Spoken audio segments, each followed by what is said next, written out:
होशियारपुर नाम का एक गांव था। उस गांव में रमेश अपनी पत्नी सुमन के साथ रहता था। रमेश का अपना एक वड़ा पाव का ठेला था। रमेश का वड़ा पाव इतना टेस्टी था कि सब गांव वाले रमेश के वड़ा पाव की तारीफ करते थे। सब लोग उसका वड़ा पाव खरीदते थे। रमेश की पत्नी कहती है, आज वड़ा पाव अच्छे बिके तो आज घर का राशन लाना। रमेश कहता है, ठीक है। रमेश अपने वड़ा पाव के ठेले पर जाता है। तभी एक ग्राहक रमेश को कहता है, रमेश भैया, दो वड़ा पाव गर्मा गर्म देना। रमेश के सामने अजय का वड़ा पाव का होटल था। तभी अजय कहता है, अरे ग्राहक को इतना बड़ा होटल क्यों नहीं दिखाई देता? पर बैठने के लिए क्या कुर्सी है या टेबल है? मेरे होटल में टेबल है, कुर्सी है, फिर भी लोग ठेले पर वड़ा पाव खाने जाते हैं। रमेश वड़ा पाव में जरूर कुछ तो मिलाता होगा, वजह से लोग उसका वड़ा पाव खाने जाते हैं। ये एक साधु महाराज अजय के होटल के पास आते हैं और अजय से कहते हैं, बेटा कुछ खाने को दे दो, बहुत भूख लगी है। अजय को बहुत गुस्सा आता है और अजय कहता है, सुबह से एक भी ग्राहक नहीं आया और आया तो एक भिखारी। साधु महाराज आगे बढ़िए आगे। फिर साधु महाराज रमेश के ठेले के पास जाते हैं और साधु महाराज रमेश से कहते हैं, बेटा बहुत भूख लगी है, कुछ तो खाने को दे दो। रमेश साधु महाराज को दो वड़ा पाव खाने को देता है। साधु महाराज पेट भर के वड़ा पाव खाते हैं। रमेश से कहते हैं, बेटा आज तुमने मेरी भूख को शांत किया है, भविष्य में तुम्हारा भला हो जाएगा। यह कहकर साधु महाराज आगे चले जाते हैं। तब से रमेश के ठेले पर वड़ा पाव के लिए भीड़ लगी रहती है। रमेश के वड़ा पाव के ठेले के पास भीड़ देख के अजय को बहुत गुस्सा आता है। अजय कहता है, रमेश का कुछ तो करना पड़ेगा। रमेश का वड़ा पाव के ठेले पास बहुत भीड़ हो जाती है। फिर एक रास्ते पे एक्सीडेंट हो जाता है। रमेश और सब लोग उस तरफ भागते हैं।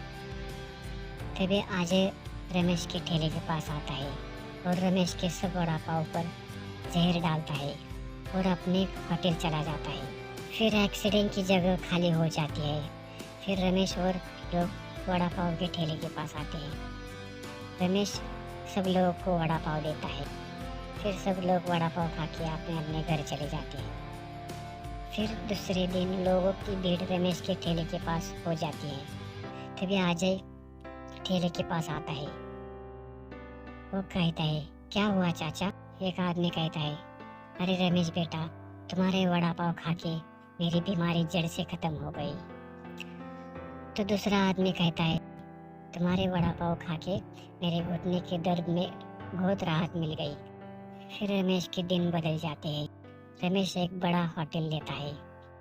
रमेश को साधु महाराज के आशीर्वाद के कारण सब कुछ अच्छा हो जाता है। फिर अजय अपना होटल बंद करके अपने गांव चला जाता है। रामपुर नाम का एक गांव था। उस गांव में लखन नाम का लड़का अपने माता पिता के साथ रहता था। लखन के माता पिता बूढ़े हो गए थे। लखन के माता पिता अक्सर बीमार रहते थे। लखन रात दिन काम करता था और अपने माता पिता की सेवा करता था। एक दिन लखन के माता पिता मरने से पहले लखन को कहते हैं, बेटा अपना ख्याल रखना, अब हमारा जाने का वक्त हो गया है। दोनों मरने लगते हैं और लखन की माँ के मुंह से एक शब्द निकल जाता है, ब ब ब ब बकेट। फिर दोनों मर जाते हैं। लखन बहुत रोता है। लखन के ऊपर मानो दुखों का पहाड़ टूट पड़ता है। उसी गांव का एक जमींदार बहुत लालची था। वो कुछ दिनों बाद लखन के घर आता है और कहता है, लखन, अरे ओ लखन, बाहर आओ। वो लखन से कहता है, लखन, तुम्हारे पिताजी ने मुझसे कर्जा लिया था। उन्होंने कहा था, अगर मैं कर्जा नहीं चुका पाया तो तुम मेरा घर और जमीन ले लेना। लखन कहता है, लेकिन मेरे पिताजी मुझसे कुछ तो बताया होता, ऐसे कैसे कर्जा लिया? जमींदार लखन को घर से जाने के लिए कहते हैं। लखन की नज़र बकेट के ऊपर जाती है। लखन जमींदार से कहता है, सेठ जी, मैं ये बकेट ले जाऊँ? ये मेरी माँ की आखिरी निशानी है। जमींदार कहता है, ले जा ले जा। फिर लखन घूमते घूमते जंगल चला जाता है। लखन को जंगल में एक बुढ़िया मिलती है। बुढ़िया कहती है, कौन हो बेटा, तुम यहाँ क्या कर रहे हो? लखन बुढ़िया को सारी बात बताता है। बुढ़िया को लखन पर दया आती है। वो लखन को कहती है, चलो बेटा मेरे झोपड़ी में चलो। फिर लखन बुढ़िया के साथ चला जाता है। कुछ दिन बीत जाते हैं। लखन काम कर रहा होता है। तभी उस तरफ से एक परी जा रही होती है। अचानक परी की नज़र लखन के बकेट के ऊपर जाती है। परी कहती है, ये बकेट यहाँ कैसे? वर्षों पहले ये बकेट मैंने सीता को भेंट में दी थी। लखन परी से कहता है, हे परियों की रानी, आप मेरी माँ को कैसे जानती है? बेटा, मैंने ये तुम्हारे माँ को भेंट दी थी जब वो बहुत गरीब थी। परियों की रानी, मैं सीता माँ का बेटा हूँ। गांव के जमींदार ने घर और जमीन पे कब्जा कर लिया, मुझे घर से निकाल दिया। फिर परी कहती है, बेटा तुम्हें मालूम है तुम कितने किस्मत वाले हो? परियों की रानी, मैं कुछ समझा नहीं। परी कहती है, बेटा ये बकेट एक जादुई बकेट है। उस बकेट से कई चीज मांग सकते हो, सोना चांदी हीरे जवाहरात आदि चीजें मांग सकते हो, लेकिन याद रखना बेटा, कभी लालच मत करना, गरीब लोगों की मदद कर देना। यह कहकर परी वहां से निकल जाती है। लखन दादी से कहता है, क्या सच में हीरे जवाहरात मिलेंगे? दादी कहती है, हाँ बेटा, चलो अब तुम मांग के तो देखो।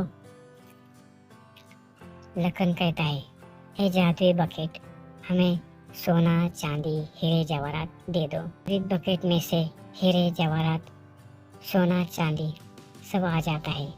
लखन कहता है, अरे ये तो सच में जादुई बकेट है। फिर लखन सोना चांदी बेच के आता है और दादी और लखन जमींदार के पास जाते हैं और जमींदार से कहते हैं, जमींदार साहब, मेरे पिताजी ने आपसे कितना कर्जा लिया था? जमींदार कहता है, 5 लाख रुपए। लखन तुरंत जमींदार को 5 लाख रुपए दे देता है। फिर जमींदार घर के अंदर जाता है। लखन के पिताजी ने जिस कागज पर अंगूठा लगाया था वो कागज लखन को लाके देता है और दादी और लखन अपने घर चले जाते हैं। तब जमींदार सोचता है, अरे लखन इतना जल्दी अमीर कैसे हो गया? लखन गरीब लोगों की मदद करता है। लखन बड़ा आदमी हो जाता है। फिर लखन गरीब लोगों की मदद कर देता है। एक दिन लखन जब बकेट में से कुछ मांग रहा होता है, तब जमींदार खिड़की से सब देख लेता है। जमींदार सारी बात जान जाता है। दादी और लखन सो जाते हैं। तब जमींदार चुपके से लखन के घर आते हैं और बकेट चुरा लेते हैं और बकेट चुरा के अपने घर जाता है। और दूसरे दिन जमींदार उस बकेट को कहता है, ये बकेट तुम मुझे बहुत अमीर बना दो। तभी जमींदार का घर गायब हो जाता है। फिर जमींदार और जमींदार की पत्नी रोने लगते हैं। जमींदार की पत्नी कहती है, हमें लालच नहीं करना चाहिए था, अब चलो लखन के घर। जमींदार लखन से माफ़ी मांगता है और लखन को सारी बात बताता है। फिर लखन जमींदार के घर जाता है और बकेट से कहता है, ये जादुई बकेट उनका घर वापस दे दो। तभी बकेट जमींदार को उनका घर वापस देती है। जमींदार कहता है, लखन मुझे माफ़ कर दो, मैंने तेरी बकेट चुराई। जमींदार साहब, अपने माफ़ी मांगी इतना काफ़ी है, बस गरीब लोगों की मदद कर देना, भगवान आपका भला करेगा। हेलो दोस्तों, कैसे हो आप सब लोग? पूरी वीडियो देखने के लिए धन्यवाद।